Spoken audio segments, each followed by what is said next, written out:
Assalamualaikum warahmatullahi wabarakatuh. Jadi di sini saya akan membahas materi mengenai Proto-Melayu.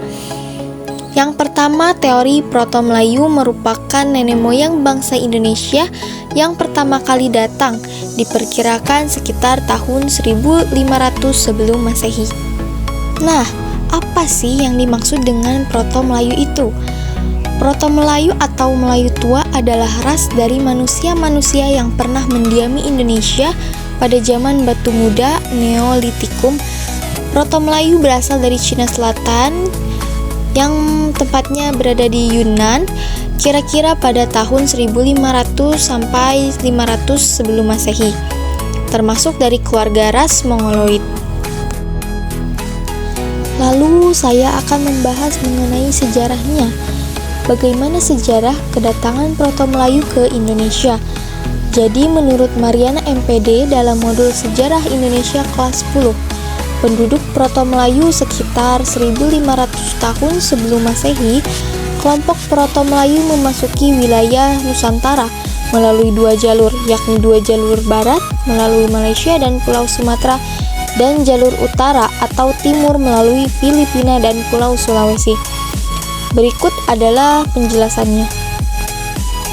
Proto-Melayu dalam memasuki wilayah Indonesia melalui beberapa jalur persebaran. Jalur persebaran Proto-Melayu meliputi yang pertama ada jalur barat dan yang kedua ada jalur timur. Yang pertama kita akan bahas dulu jalur barat.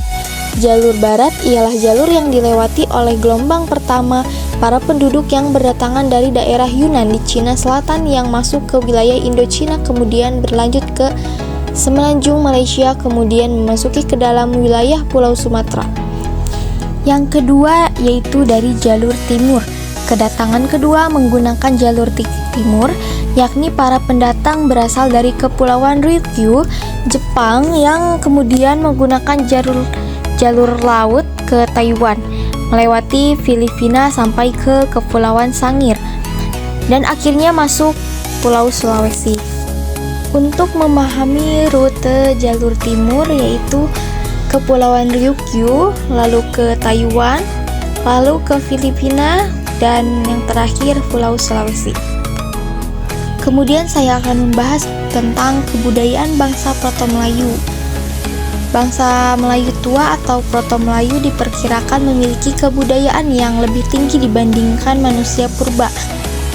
Kebudayaan bangsa ini juga disebut dengan kebudayaan batu baru atau Neolitikum. Walaupun di antara semua peralatan bangsa Proto-Melayu menggunakan batu, semua alatnya dibuat menggunakan proses yang lebih maju dibandingkan manusia purba.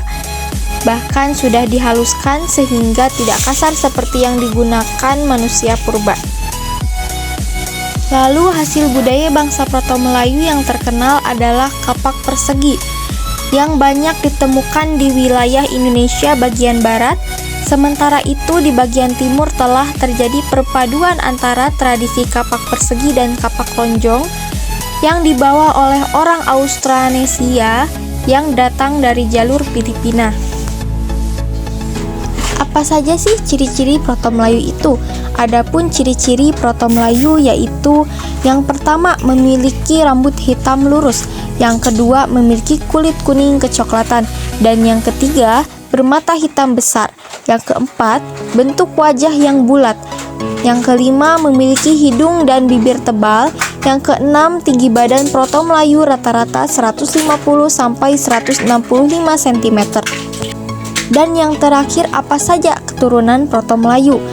Proto-Melayu membawa suku budaya Indonesia meliputi yang pertama suku Toraja dari Sulawesi Selatan, yang kedua suku Sasak dari Pulau Lombok, yang ketiga suku Dayak dari Kalimantan Tengah, yang keempat suku Nias dari pantai barat Sumatera, yang kelima suku Batak dari Sumatera Utara, yang keenam suku Kubu dari Sumatera Selatan, yang ketujuh suku Alas dari Aceh Tenggara, dan yang kedelapan suku Gayo dari Aceh Tengah.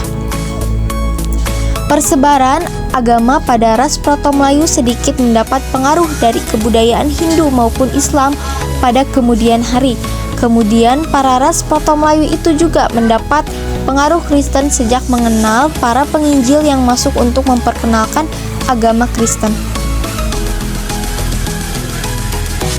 Sekian pembahasan materi dari saya. Mohon maaf apabila ada kesalahan. Wassalamualaikum warahmatullahi wabarakatuh.